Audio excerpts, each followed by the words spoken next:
O que é arritmia cardíaca?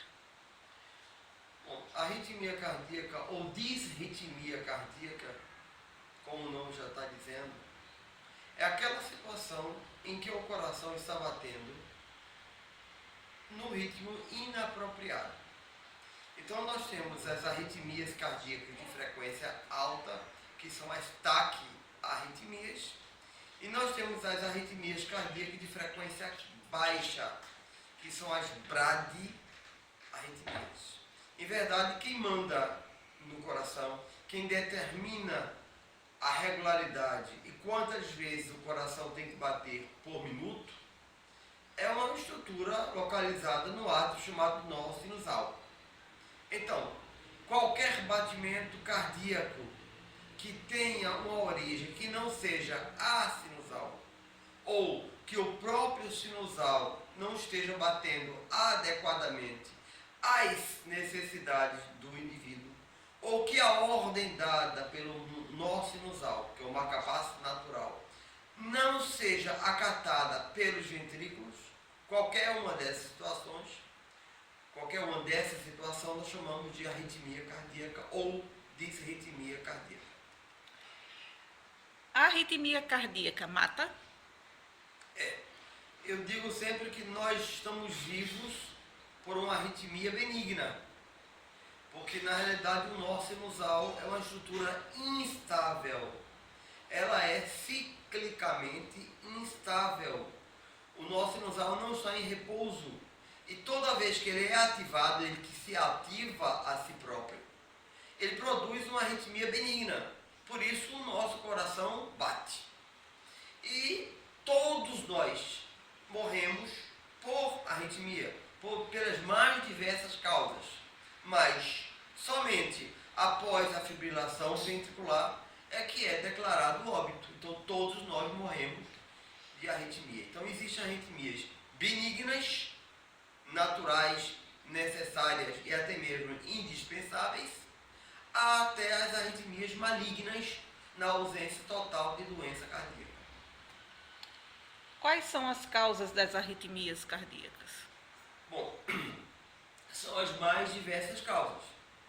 Nós temos até mesmo arritmias na ausência de doença cardíaca estrutural, ou seja, o indivíduo não tem coronárias entupidas, que é uma doença comum, a aterosclerose coronária, a angina, o infarto, ele não tem nada disso. Ele não tem uma doença muscular cardíaca, o músculo cardíaco é normal, e as válvulas são perfeitas, e mesmo isso tudo normal, o indivíduo tem arritmia. Então, existem arritmias cardíacas consequentes, secundárias às doenças cardíacas, e nós temos arritmias graves, malignas, mesmo em corações absolutamente normais. Então as causas podem ser primárias, ou seja, na ausência de doença cardíaca, por exemplo, a síndrome do QT longo, a síndrome do QT curto, a síndrome de Brugada, né? a síndrome de Wolff-Parkinson-White. Nessa situação, o coração é absolutamente e estruturalmente normal. E existem aquelas arritmias secundárias no indivíduo, a doença, o indivíduo que tem ênfise cardíaca, o coração grande, a hipertensão já grave, o indivíduo que já teve infarto, a doença de Chagas no nosso meio, que mata muitas pessoas, a febre reumática, que é a cardite, a cardiopatia reumática, todas essas doenças podem, no final de sua complicação, culminar com a arritmia cardíaca maligna. Qual ou quais as arritmias mais frequentes? Bom, se nós considerarmos os seres humanos de uma forma geral, se considerarmos toda a faixa etária, desde o nascimento até o fim, até a morte, com a expectativa de vida de cada vez, a cada dia que passa, aumenta mais no mundo, a arritmia mais comum no ser humano é a fibrilação atrial. Então, a fibrilação, imagina-se que no Brasil existam 1.700.000 pessoas portadoras de fibrilação atrial. Então, essa fibrilação também pode ser primária, ou seja, não tem doença nenhuma no coração, ou pode ser secundária a uma outra doença cardíaca. A primária é a que nos preocupa mais, porque o coração está absolutamente normal, a pessoa tem a fibrilação atrial prematuramente, normalmente a idade em que a fibrilação atrial aparece é ao redor dos 70 anos, ou seja, na 8ª década de vida, mas pode acometer pessoas bem mais jovens. Só que a fibrilação atrial, quando se instala, ela propicia, já que os átrios, a fibrilação atrial, são os átrios, eles não se contraem adequadamente, contribuindo para o enchimento do ventrículo, dos ventrículos, que são as bombas principais do coração. Na fibrilação atrial, o átrio não se contrai adequadamente. Ele simplesmente tremula. E em tremulando apenas, o sangue dentro dessa cavidade atrial tende a formar coágulo. E quem tem fibrilação atrial tem 4, 5, 6, 7 vezes mais chance de formar esse coágulo dentro dos átrios. E se esse coágulo se desprende do átrio e segue a circulação direita, vai produzir embolia pulmonar, que pode ser fatal. Ou, na maior parte das vezes, na mais comum das vezes, a fibrilação atrial com o êmbolo do lado esquerdo, do átrio esquerdo, ele produz acidente vascular cerebral. Então, a fibrilação atrial talvez seja a causa mais frequente de acidente vascular cerebral no idoso sadio, entre aspas. Já que o senhor falou sobre a fibrilação atrial, qual o tratamento ou se ela tem cura? Em verdade, na área da cardiologia, houve um grande desenvolvimento com os trabalhos iniciais realizados na Universidade de Boston, com a utilização de recursos eletrônicos, mais especificamente a radiofrequência. Então, a partir do momento em que se desenhou métodos para utilizar a frequência de rádio como tratamento das arritmias, abriu-se um grande leque.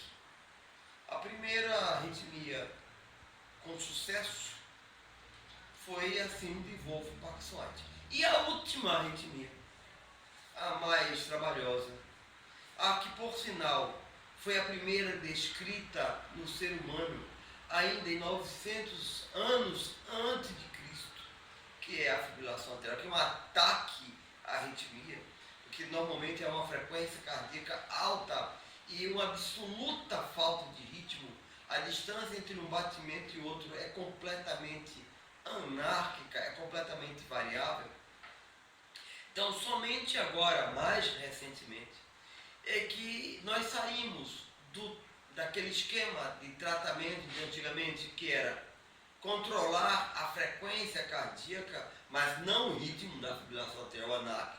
Se controlava a frequência cardíaca, se acrescentava com drogas, se acrescentava drogas anticoagulantes para evitar que a fibrilação atrial liberasse êmbolos, trombos, coágulos para o cérebro, evitando assim o acidente vascular cerebral, ou para o pulmão, evitando a embolia pulmonar. Mas também passou-se agora a se falar em cura da fibrilação atrial. Então, nós introduzimos há 6 ou 7 anos atrás, em Recife, com o advento de uma tecnologia nova, chamada de mapeador eletroanatômico, né? Insight, o mundo do equipamento é esse, Insight. Nós passamos a utilizar a radiofrequência para o isolamento elétrico das veias pulmonares. Porque se descobriu que é na união das veias pulmonares com o átrio esquerdo, aonde está o foco que desencadeia a fibrilação atrial. Os potenciais elétricos espontâneos, aleatórios, saem desse lugar, do seio das veias pulmonares, e ao invadirem o átrio esquerdo, produzem a fibrilação atrial. Então, hoje em dia, principalmente naqueles pacientes mais jovens, naqueles pacientes sem doença cardíaca, então nós sempre optamos pela cura definitiva. Nos outros casos, o mais comum é a manutenção do paciente com drogas para evitar as frequências cardíacas elevadas da fibrilação atrial e a utilização concomitante de anticoagulante.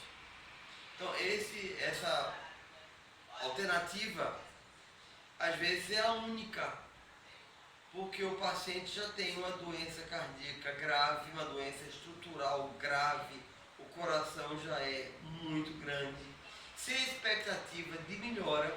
Então, nós não vamos abordar esse paciente acabando com a fibrilação atrial dele, porque, infelizmente, ele vai recidivar.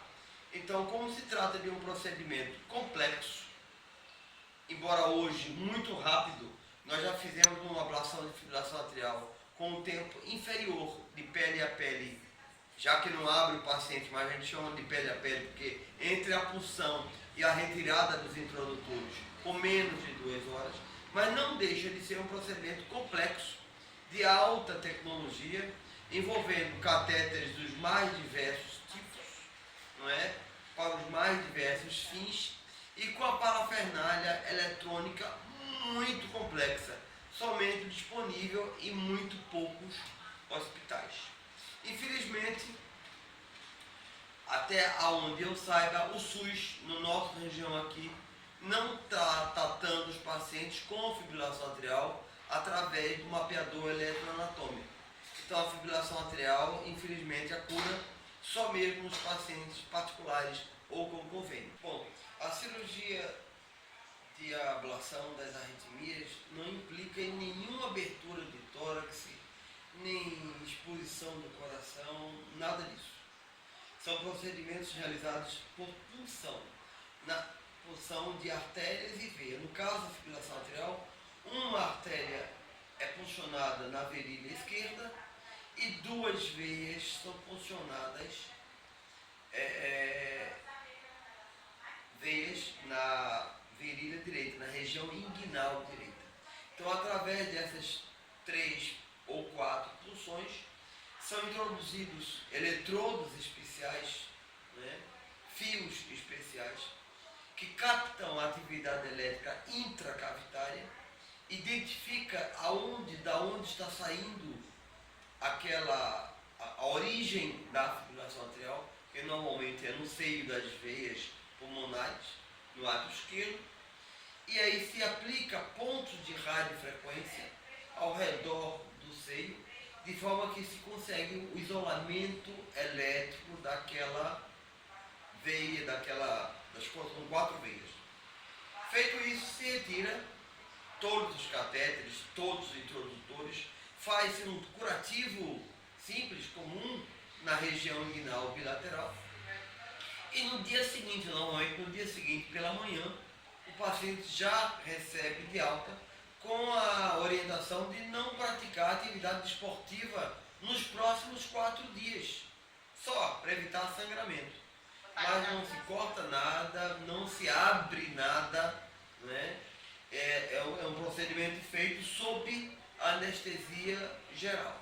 O paciente normalmente não reclama de absolutamente nada. O prognóstico tem sido muito bom para os pacientes que fazem. Na nossa mão, graças a Deus, um número muito grande de casos são curados, mais de 95% dos casos permanecem sem nenhum novo episódio de fibrilação atrial. E aqueles que não fazem porque não puderam fazer ou porque tem doença cardíaca intratável, doença estrutural intratável, esses ficam, infelizmente, sob o risco de terem embolia pulmonar ou acidentes vasculares cerebrais. E para isso eles são anticoagulados eternamente.